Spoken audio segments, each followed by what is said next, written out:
ॐ श्री परमात्मने नमः। अथ पंचदशोऽध्यायः। श्री भगवानुवाच।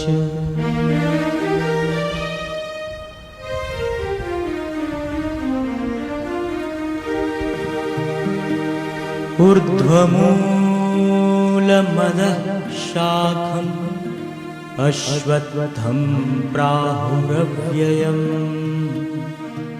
छन्दांसि यस्य पर्णानि यस्तं वेद स वेदवित्। अधोश्चोर्ध्वं प्रसृतास्तस्य शाखा गुणप्रवृद्धा विषयप्रवाहा। अधश्च मूलान्यनुसन्ततानि कर्मानुबन्धीनि मनुष्यलोके। न रूपमत्सेह तथोपलभ्यते नान्तो न चादिर्न च सम्प्रतिष्ठा। अश्वत्थमेनं सुविरूढमूलम् असङ्गशस्त्रेण दृढेन छित्त्वा। ततः पदं तत्परिमार्गितव्यं यस्मिन् गता न निवर्तन्ति भूय। तमेव चाद्यं पुरुषं प्रपद्ये यतः प्रवृत्तिः प्रसृता पुरा। निर्मानमोहा जितसङ्गदोषा अध्यात्मनित्या विनिवृत्तकामा। द्वन्द्वैर्विमुक्ताः सुखदुःखसंज्ञे गच्छन्तमूढाः पदमव्ययम् तत्। न तद्भासयते सूर्यो न शशाङ्को न पावकः यद्गत्वा न निवर्तन्ते तद्धाम परमं मम। ममैवांशो जीवलोके जीवभूतः सनातनः। मनः षष्ठानि इन्द्रियाणि प्रकृतिस्थानि कर्षति। शरीरं यद्वाप्नोति यच्चाप्तकामतीश्वरः। गृहीत्वेत्त्वानि संयाति वायुर्गन्धानि वाशयः। श्रोत्रं चक्षुः स्पर्शनं च रसनं घ्राणमेव च। अधिष्ठाय मनश्चायं विषयानुपसेवते। उत्क्रामन्तं स्थितं वापि भुञ्जानं वा गुणान्वितं। विमूढाः नानुपश्यन्ति पश्यन्ति ज्ञानचक्षुषः। यतन्तो योगिनश्चैनं पश्यन्तात्मन्यवस्थितम्। यतन्तोऽप्यकृतात्मानो नैनं पश्यन्त्यचेतसः। यदादित्यगतं तेजो जगद्भासयतेऽखिलम्। यच्चन्द्रमसि यच्चाग्नो तत्तेजो विद्धि मामकम्।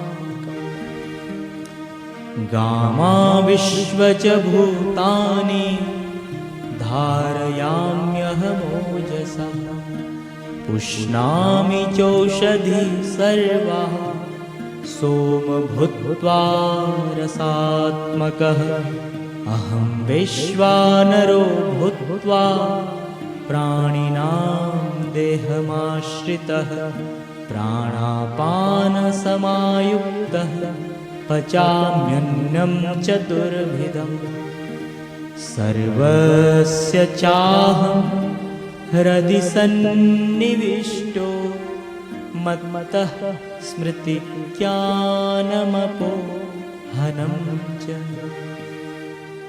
वेदैश्च सर्वैरहमेव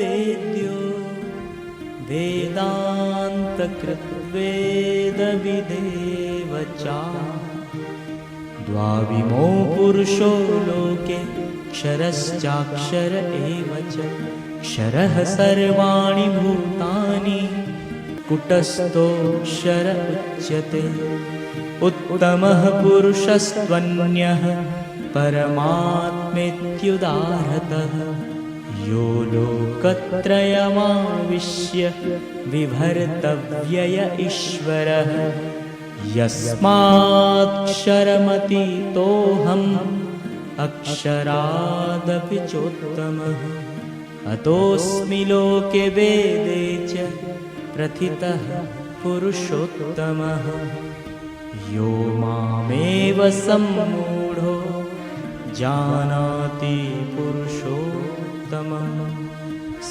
सर्वविद्भजति मां सर्वभावेन भारत इति गुह्यतमं शास्त्रं मिदं मुक्तं मया नघ एतद्बुद्ध्या बुद्धिमान् स्यात् कृतकृत्यश्च भारत। ॐ तत्सदिति श्रीमद्भगवद्गीतासु उपनिषत्सु ब्रह्मविद्यायां योगशास्त्रे श्रीकृष्णार्जुनसंवादे पुरुषोत्तमयोगो नाम पंचदशोऽध्यायः। हरि ओम नमो भगवते वासुदेवाय। अर्थ सुनेंगे। श्री भगवान बोले, आदि पुरुष परमेश्वर रूप मूल वाले और ब्रह्मा रूप मुख्य शाखा वाले, जिस संसार रूप पीपल के वृक्ष को अविनाशी कहते हैं तथा वेद जिसके पत्ते कहे गए हैं, उस संसार रूप वृक्ष को जो पुरुष मूल सहित तत्व से जानता है, वह वेद के तात्पर्य को जानने वाला है। इस संसार वृक्ष की तीनों गुणों रूप जल के द्वारा बढ़ी हुई और विषय भोग रूप कोंपलों वाली देव, मनुष्य और तिर्यक आदि योनि रूप शाखाएं नीचे और ऊपर सर्वत्र फैली हुई है तथा मनुष्य लोक में कर्मों के अनुसार बांधने वाली अहंता, ममता और वासना रूप जड़ें भी नीचे और ऊपर सभी लोकों में व्याप्त हो रही। इस संसार वृक्ष का स्वरूप जैसा कहा है वैसा यहाँ विचार काल में नहीं पाया जाता, क्योंकि ना तो इसका आदि है और ना अंत है तथा ना इसकी अच्छी प्रकार से स्थिति ही है। इसलिए इस अहंता, ममता और वासना रूप अति दृढ़ मूल वाले संसार रूप पीपल के वृक्ष को वैराग्य रूप शस्त्र द्वारा काट कर उसके पश्चात उस परम पद रूप परमेश्वर को भली भांति खोजना चाहिए, जिसमें गए हुए पुरुष फिर लौटकर संसार में नहीं आते और जिस परमेश्वर से इस पुरातन संसार वृक्ष की प्रवृत्ति विस्तार को प्राप्त हुई है, उसी आदि पुरुष नारायण के मैं शरण हूं। इस प्रकार दृढ़ निश्चय करके उस परमेश्वर का मनन और निधिध्यासन करना चाहिए, जिसका मान और मोह नष्ट हो गया है, जिन्होंने आसक्ति रूप दोष को जीत लिया है, जिनकी परमात्मा के स्वरूप में नित्य स्थिति है और जिनकी कामनाएं पूर्ण रूप से नष्ट हो गई है, वे सुख दुख नामक द्वंद्वों से विमुक्त ज्ञानी जन उस अविनाशी परम पद को प्राप्त होते हैं। जिस परम पद को प्राप्त होकर मनुष्य लौटकर संसार में नहीं आते, उस स्वयं प्रकाश परम पद को ना सूर्य प्रकाशित कर सकता है, ना चंद्रमा और ना अग्नि ही। वही मेरा परम धाम है। इस देह में यह सनातन जीवात्मा मेरा ही अंश है और वही इस प्रकृति में स्थित मन और पांचों इंद्रियों को आकर्षित करता है। वायु गंध के स्थान से गंध को जैसे ग्रहण करके ले जाता है, वैसे ही देहादि का स्वामी जीवात्मा भी जिस शरीर का त्याग करता है, उससे इस मन सहित इंद्रियों को ग्रहण करके फिर जिस शरीर को प्राप्त होता है उसमें जाता है। यह जीवात्मा श्रोत्र चक्षु और त्वचा को तथा रसना घ्राण और मन को आश्रय करके अर्थात इन सब के सहारे से ही विषयों का सेवन करता है। शरीर को छोड़कर जाते हुए को अथवा शरीर में स्थित हुए को अथवा विषयों को भोगते हुए को, इस प्रकार तीनों गुणों से युक्त हुए को भी अज्ञानी जन नहीं जानते। केवल ज्ञान रूप नेत्र वाले विवेकशील ज्ञानी ही तत्व से जानते।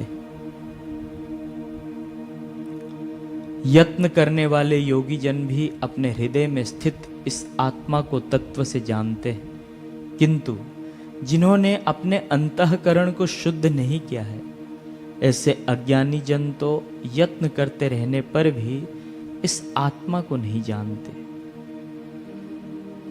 सूर्य में स्थित जो तेज संपूर्ण जगत को प्रकाशित करता है तथा जो तेज चंद्रमा में है और जो अग्नि में है, उसको तू मेरा ही तेज जान।